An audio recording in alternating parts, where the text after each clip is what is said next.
আলহামদুলিল্লাহ এ পর্যায়ে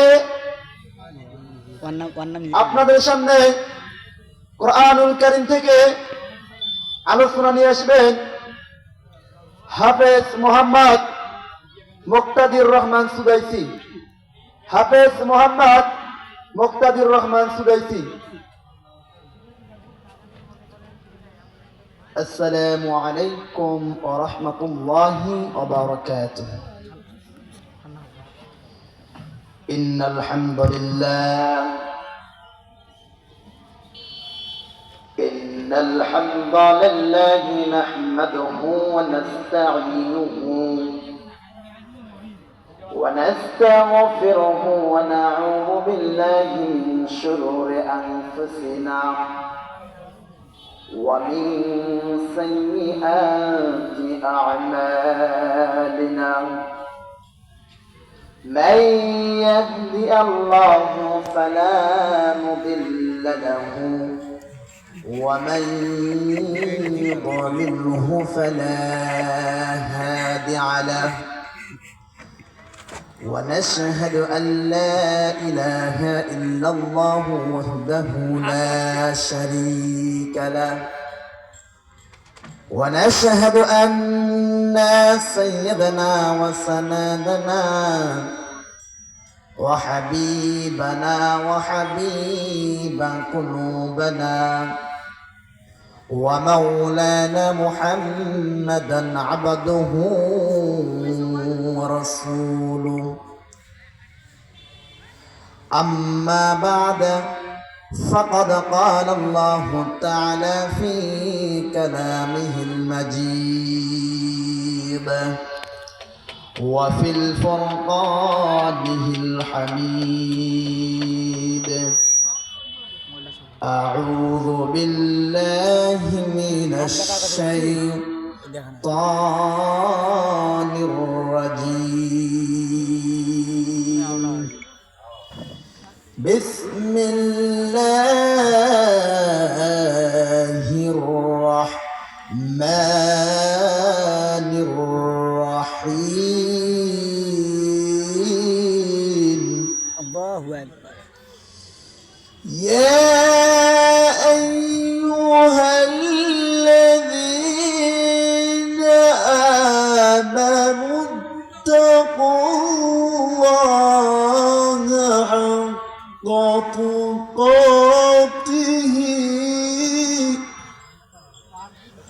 حق تقاته ولا تموتن إلا وأنتم مسلمون.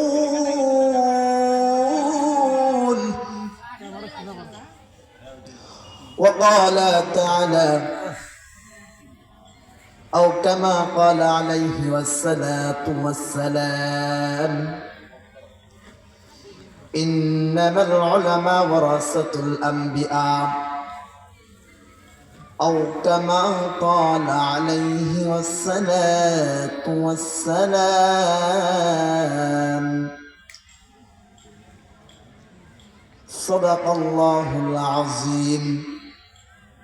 إن الله وملائكته يصلون على النبي يا أيها الذين آمنوا صلوا عليه وسلموا تسليما. اللهم صل على سيدنا مولانا محمد وعلى آل سيدنا مولانا محمد.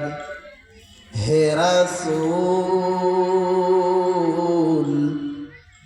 তোমাকে ভুলি আমি কেমন করে, হাজারো ব্যথা বেদনার পরে ফিরে আসনি তুমি আপন ঘরে। দিনের আলো তুমি ছড়িয়ে দিতে চলে গেলে মদিনায় মক্কা ছেড়ে হে রাসূল তোমাকে ভুলি আমি কেমন করে। আল্লাহুম্মা সাল্লি আলা সাইয়্যিদিনা মাওলানা মুহাম্মাদ ওয়া আলা আলি সাইয়্যিদিনা মাওলানা মুহাম্মাদ। আলহামদুলিল্লাহ, পশ্চিম আমনগর ঈদগাহ জামে মসজিদ উন্নয়ন কনফে আজকে প্রথমবাসী এক বিরাট তাফসীরুল কোরআন মাহফিল আয়োজন করা হয়েছে। আলহামদুলিল্লাহ, আল্লাহ পাক রব্বুল আলামিনের দরবারে আমরা শুকরিয়া আদায় করি যে আল্লাহ পাক রব্বুল আলামিন আপনাদেরকে আমাকে দুনিয়াবী সকল কাজকর্ম চিন্তা জ্বালা বিরুদ্ধে রেখে এত সুন্দর একটা জান্নাতের বাগিচায় আসার এবং বসার তৌফিক দান করলেন। সেই আল্লাহ সুবহানাহু ওয়া তাআলার দরবারে আমরা সকলেই শুকরিয়া আদায় করি। সকলে বলি আলহামদুলিল্লাহ। আরো একবার জোরে সরে বলি আলহামদুলিল্লাহ। আলহামদুলিল্লাহ। সংক্ষিপ্ত দরুদে সালাম পাঠ করে যার উপর জেনাকে সৃষ্টি না করলে আজকে এত সুন্দর পৃথিবীর বুকে গাছপালা, নদী নালা, খাল বিল এবং কিনা পাহাড় পর্বত 18,000 মাখলুকাত আপনাদেরকে আমাকে সৃষ্টি করতেন না। যিনি আপনাদের নবী, আমার নবী, মায়ের নবী, মানবতার মুক্তির দূত, সাইয়্যিদুল আম্বিয়া কাউনাইন ওয়া খাতামুন নাবিয়্যিন ওয়া রাহমাতুল লিল আলামিন হযরত মুহাম্মদ রাসূলুল্লাহ সাল্লাল্লাহু আলাইহি ওয়াসাল্লাম। সম্মানিত হাজিরিন, আমি কোরআনুল কারীম থেকে এক আয়াতে কারিমা তিলাওয়াত করেছি। রাসূল পাক সাল্লাল্লাহু আলাইহি ওয়াসাল্লামের অসংখ্য অগণিত বাণী থেকে, হাজারো লক্ষ হাদিস থেকে ছোট্ট একটি হাদিস আপনাদের সামনে তুলে ধরছি। আল্লাহ পাক রব্বুল আলামিন আপনাদের সামনে আমাকে কোরআনুল কারীম থেকে কিছু কথা বলার মতো, আপনাদেরকে শুনবার মতো সাহস শক্তি তৌফিক দান করুন। সকলে বলুন আমিন। আমিন। সম্মানিত উপস্থিতি, আল্লাহ পাক রব্বুল আলামিন কোরআনুল কারীমের মধ্যে বললেন 4 নম্বর পারার 2 নম্বর পৃষ্ঠার 101 নম্বর আয়াত, সূরাটা আলী ইমরান। আল্লাহ পাক রব্বুল আলামিন কোরআনুল কারীমের মধ্যে বললেন, ইয়া আইয়ুহাল্লাযীনা আমানু তাকুল্লাহা হাক্কা তুকাতিহি ওয়া লা তামুতুন্না ইল্লা ওয়া আনতুম মুসলিমুন।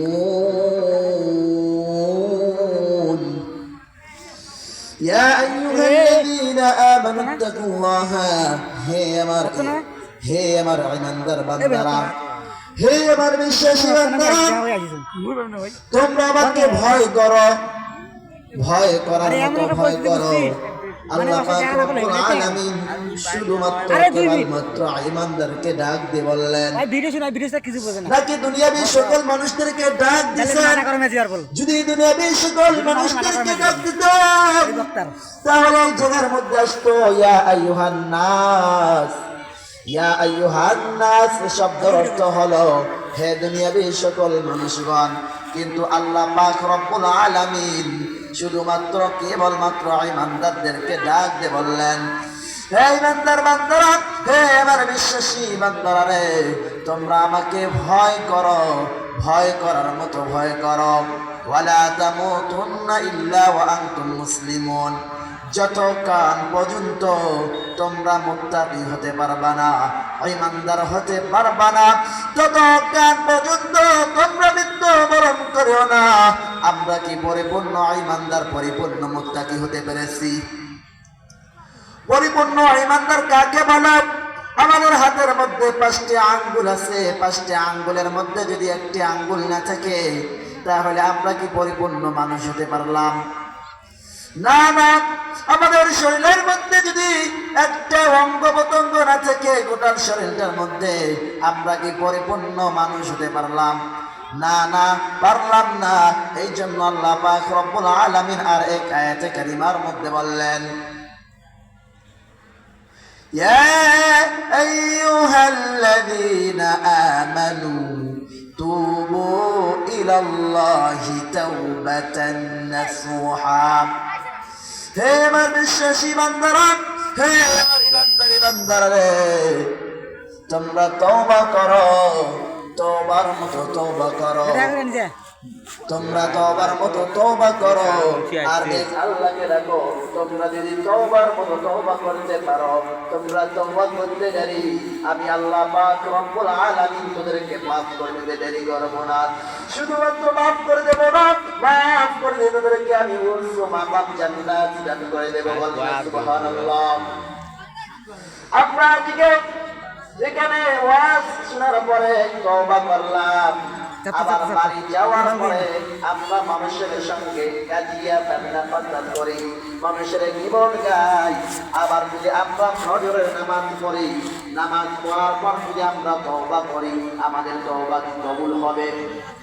না না, কখনো কবুল হবে না।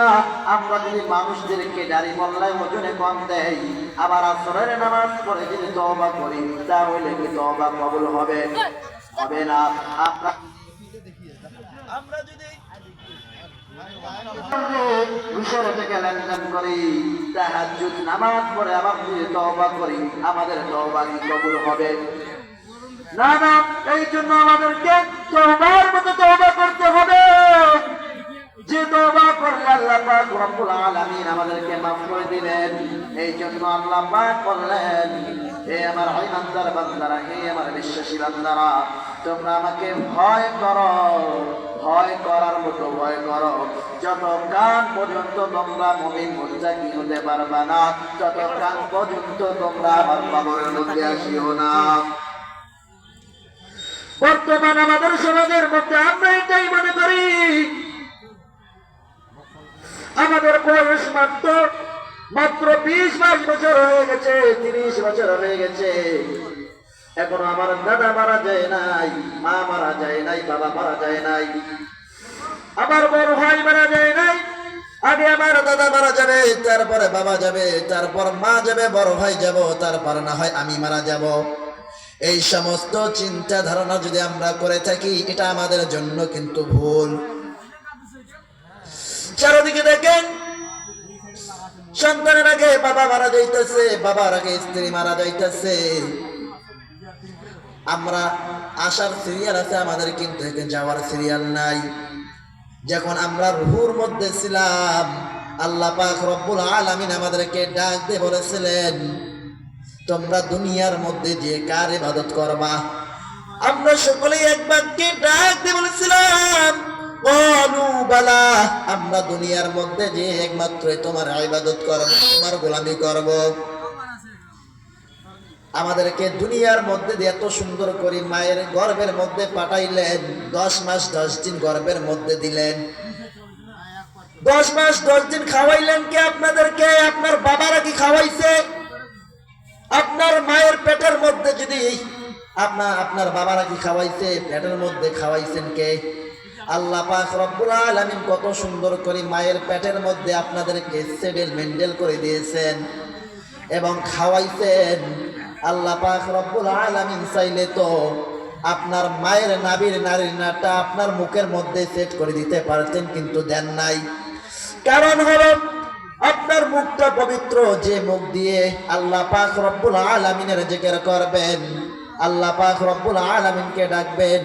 এই কারণে আল্লাহ পাক রব্বুল আলামিন আপনার মায়ের নাভির নাড়টা আপনার নাভির নাড়ির সঙ্গে সেট করে দিয়েছেন।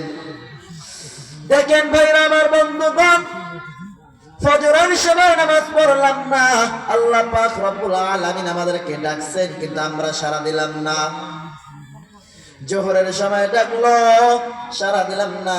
আসরের সময় ডাকলো, সাড়া দিলাম না। ইশার সময় ডাকলো, সাড়া দিলাম না। তাহাজ্জুদের সময় আল্লাহ পাক রব্বুল আলামিন প্রথম আসমানে আসে এবং আসে বান্দাদেরকে ডাকে, ও বান্দারা তোরা চাও, কাদের কি চাওয়া আছে চাও আমার কাছে, চাও, আমার ভান্ডারের মধ্যে কোনো অভাব নাই। কিন্তু আমরা দুনিয়ার মধ্যে আইলাম, আল্লাহ তাআলার ওয়াদা করলাম, আল্লাহ তাআলার সাথে ওয়াদা করলাম। দুনিয়ার মধ্যে এসে একটু একটু করে যখন বড় হলাম, আল্লাহর দোয়ার আইন, আল্লাহর দোয়া, কথাবার্তা, আল্লাহর দোয়া, ইবাদতগুলো আমাদেরকে এখন ভালো লাগে না। আমাদেরকে ভালো লাগে মানুষের দোয়া, কথাবার্তা, মানুষের দোয়ার আইন। যে আল্লাহ পাক রব্বুল আলামিন, আমরা কত গুনাহ করেছি, কত দোষ করেছি। আল্লাহ পাক রব্বুল আলামিন চাইলে আমাদেরকে দুনিয়ার মধ্যে আমাদেরকে লালন পালন, আমাদেরকে জবাব দিতে পারতেন, কিন্তু দিলেন না। আপনারা যদি মানুষের সামনে ভুল করেন, শুধুমাত্র একটা মাত্র যদি ভুল করেন, তাহলে মানুষ আপনাদেরকে সি বলবে, মানুষ আপনাদেরকে খারাপ বলবে, আপনার পাড়া মহল্লাতে আপনাদেরকে থাকতে দিবে না। কিন্তু আল্লাহ পাক রব্বুল আলামিনের কাছে আপনি একটু বুকে হাত দিয়ে বলেন, কতগুলো আপনি গুনাহ করেছেন, কতগুলা দোষ করেছেন, কিন্তু আল্লাহ পাক রব্বুল আলামিন আপনাদেরকে চাইলে এখনই আপনাদেরকে পানি বাতাস বন্ধ করতেন, রিজিক খাওয়া দাওয়া বন্ধ করে দিতে পারতেন, কিন্তু দেন নাই। কেন দেন নাই? আল্লাহ পাক রব্বুল আলামিন এত সুন্দর পৃথিবী সৃষ্টি করতেন, এত সুন্দর পৃথিবী সৃষ্টি করছেন, আমাদেরকে সৃষ্টি করছেন শুধুমাত্র কেবলমাত্র আল্লাহ পাক রব্বুল আলামিনের গোলামি করার জন্য। আজকে দেখেন কত মাল উপর ঐশ্বর্যের তাপ আমরা সহ্য করতে পারি না। বিভিন্ন সামিয়ানার তলায়, গাছের তলায়, ঘরের তলায় বিশ্রাম নেই। যারা নাফরমান বেঈমান হবে কালকে কিয়ামতের ময়দানে, যারা দুনিয়ার বুকে এসে আল্লাহর দোয়া, মাছ মাংস, আল্লাহর দোয়া রিজিক পান করেছে এবং আল্লাহর দোয়া গোলামি করে নাই, আল্লাহর দোয়ারে ইবাদত করে নাই, মানুষের দোয়া, কথাবার্তা, মানুষের দোয়া, কথাতে চলাফেরা করেছে, ওই সমস্ত লোক কাল কিয়ামতের ময়দানে তাদের মাথার মগজগুলা টকবক টকবক করে ফুটবে। আল্লাহ পাক রব্বুল আলামিন সূর্যকে অর্ডার দিবে, ও সূর্য, তোমার যতগুলা তাপ আছে তুমি জমিনের দিকে ছেড়ে দাও। যারা নাফরমান বেঈমান হবে, আল্লাহর দুনিয়াতে আসে, আল্লাহর দুনিয়াতে চলাফেরা করেছে, আল্লাহর দোয়ারে জিক মাছ মাংস ভক্ষণ করেছে, কিন্তু আল্লাহর দোয়ার নিয়ম কারণ আইনগুলা তারা পালন করে নাই, ওই সমস্ত নাফরমান বেঈমানের মাথার মগজগুলা যেমন টকবক করে ভাতে মারের মতো ফুটাফুটি করবে, নাক মুখ দিয়ে বয়ে বয়ে পড়বে। তারা জমিনের মধ্যে তাদের পেটের নার্ভুর এগুলা পায়খানা রাস্তা দিয়ে বাইরে হয়ে চলে যাবে, জমিনটা হয়ে যাবে সূর্যের তাপতে তামা হয়ে যাবে। আর ওই দিকে আমার নবী, মায়ের নবী রাহমাতুল লিল আলামিন সিজদায় পড়ে হাউমাউ করে কান্নাকাটি করবে, আল্লাহকে ডাক দিয়ে বলবে, ও আল্লাহ, আমার একটা উম্মত যেন জাহান্নামে না যায়। ফেরেশতাগণ আল্লাহকে ডাক দিয়ে বলবে, ও আল্লাহ, জাহান্নাম তো কিছুতেই মানতেছে না, আপনি মুহাম্মদ নবীর উম্মতকে বাঁচান। যখন আল্লাহ পাক রব্বুল আলামিন তার কুদরতি হাত দিয়ে কয়েক ফোঁটা পানি যখন জাহান্নামের গায়ে ছিটাইয়া দিবে, জাহান্নাম পিছন দিক দিয়ে দৌড়া শুরু করে দিবে। ফেরেশতাগণ আল্লাহকে ডাক দিয়ে বলবে, আল্লাহ, যে জাহান্নামকে আমরা লোহার শিকল দিয়ে আটকে রাখতে পারি না, সেই জাহান্নামকে আপনি মাত্র কয়েক ফোঁটা পানি মাত্র পিছন দিক পাঠাইয়া দিলেন। এগুলা কিসের পানি? এগুলা কি জান্নাতের পানি? আল্লাহ বলবে না না, তাহলে কিসের পানি? হাউজে কাউসারের পানি।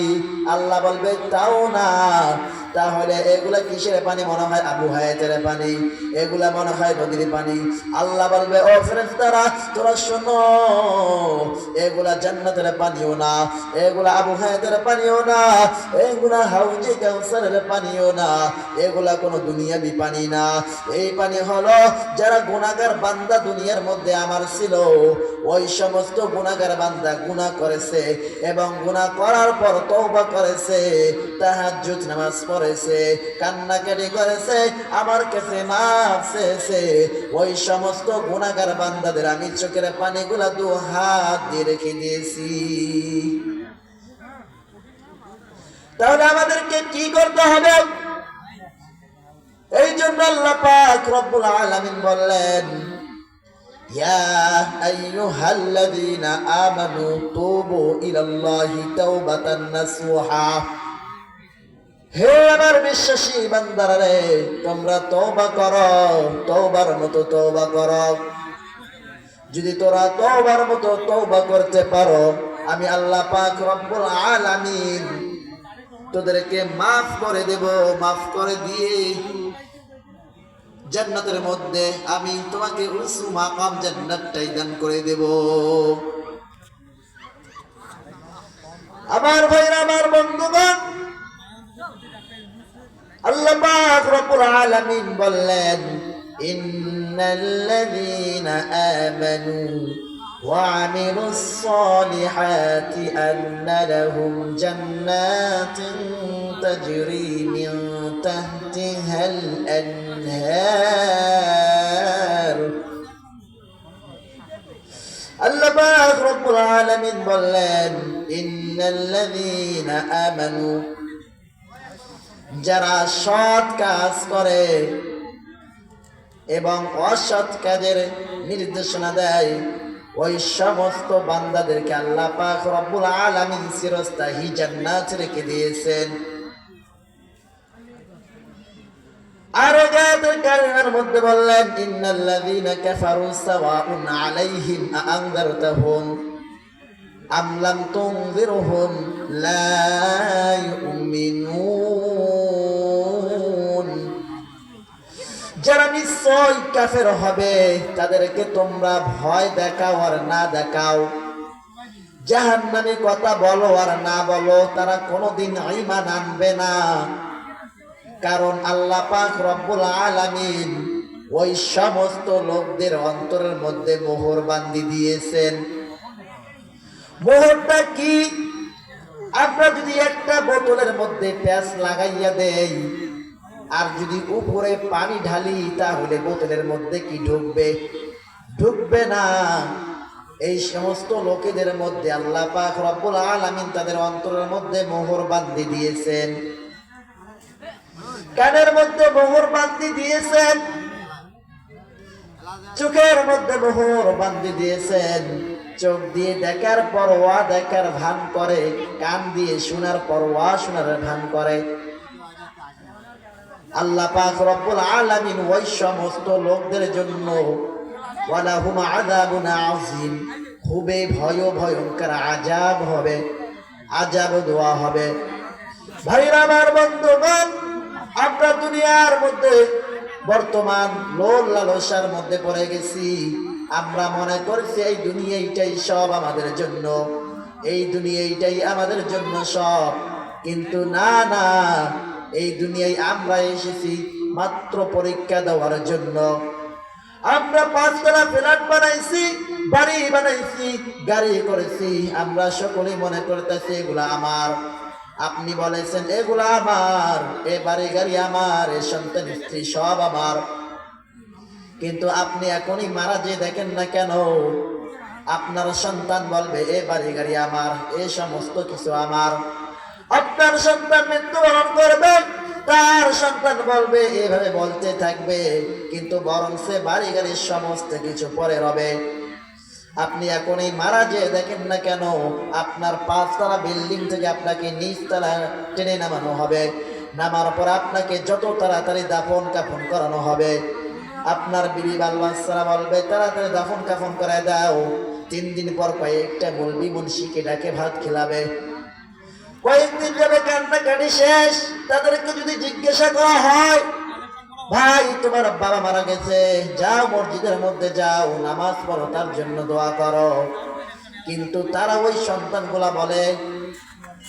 সন্তানগুলা বলে আমার বাবা মাকে 5 তলা ফ্ল্যাট দিয়ে গেছে, বাড়ি দিয়ে গেছে, গাড়ি দিয়ে গেছে, ব্যবসা বাণিজ্য দিয়ে গেছে। আমি ব্যবসা বাণিজ্য সময় দেব না, বাড়ি গাড়িতে সময় দেব না, মসজিদে যে সময় দেব? ভাইরা আমার, বন্ধুগণ, দিন আর রাত্রি মিলে মাত্র 24টা ঘন্টা। আর এই 24 ঘন্টার মধ্যে বর্তমান 5 ওয়াক্ত নামাজ। 5 ওয়াক্ত নামাজের সময় যদি আমরা 10টা মিনিট করে দিয়ে সময় দেই, 5×10 কিন্তু 50 মিনিট হয়। এই 50 মিনিট অর্থাৎ 1 ঘন্টা সময় দিলাম, তাহলে আমাদের কি ক্ষতি আছে? না, আমাদের ক্ষতি নাই, বরং আমাদের জন্য এটা লাভ। আমরা যদি 5 ওয়াক্ত নামাজ পড়তে পারি, আমরা এই দুনিয়ার মধ্যে কামিয়াবি হব এবং আখিরাতের মধ্যে কামিয়াবি হব। সম্মানিত উপস্থিতি, বর্তমান আমরা মনে করছি এই দুনিয়াটাই আমাদের জন্য সব। দুনিয়াটাই আমরা মনে করছি চাচ্ছি এই দুনিয়াটি আরো অনেক দিন বেঁচে থাকবো, কারণ এখনো আমার বাবা বড় ভাই মারা যায় নাই, মা মারা যায় নাই। কিন্তু না, আসার সিরিয়াল আছে কিন্তু যাওয়ার সিরিয়াল নাই। আল্লাহ পাক ওই জন্যে বললেন, তোমরা আমাকে ভয় করো, ভয় করার মতো ভয় করো। যতক্ষণ পর্যন্ত মুত্তাকি হতে পারবা না, ততক্ষণ পর্যন্ত তোমরা আমার কবরের মধ্যে আসিও না। আমরা কি মুত্তাকি হতে পেরেছি? ইমানদার হতে পেরেছি? নিজেদেরকে ইমানদার দাবি করি। আমি অনেক জনসভার মধ্যে অনেক জননেতাদেরকে দেখছি, তারা ভাষণ দিতেছে, ইসলামী দল করে, হাজার হাজার লক্ষ লক্ষ কর্মচারী ওরা যাইবে না আমার যে বসে তাদের ভাষণ শুনতেছে, বরং সে 5-10 মিনিট নামাজের জন্য সময় দেয় না। আরে ভাই, মোর আমরা নিজেদেরকে ইমানদার দাবি করি। আমি যদি আপনাদেরকে এখন প্রশ্ন করি, আমাদের দেশের মধ্যে ইমানদার বেশি না নামাজি বেশি? আমরা বলবো নামাজি বেশি। কিন্তু না, যারা নামাজ না পড়িও ঈমান এনেছে, এখন তাহলে কারা বেশি? নামাজে যদি তারা না পড়ে, কিভাবে তারা ঈমানদার হতে পারে? সম্মানিত হাজিরিন,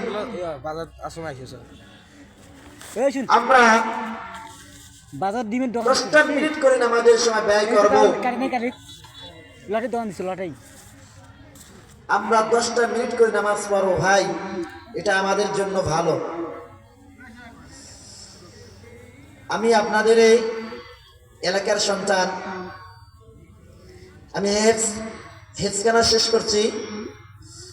এবার রমজান মাসে আমি কওমি মাদ্রাসায় ভর্তি হব কিতাবখানায়। আপনারা সকলেই আমার জন্য দোয়া করবেন। আমি যেন একজন দ্বীনি আলেম এবং দ্বীনি খেদমত করার জন্য একজন ভালো আলেম হতে পারি, এই বলে আমার বক্তব্য এখানে শেষ করছি। ওয়াখির দাওয়ানা আলহামদুলিল্লাহি রাব্বিল আলামিন। আসসালামু আলাইকুম ওয়া রাহমাতুল্লাহ।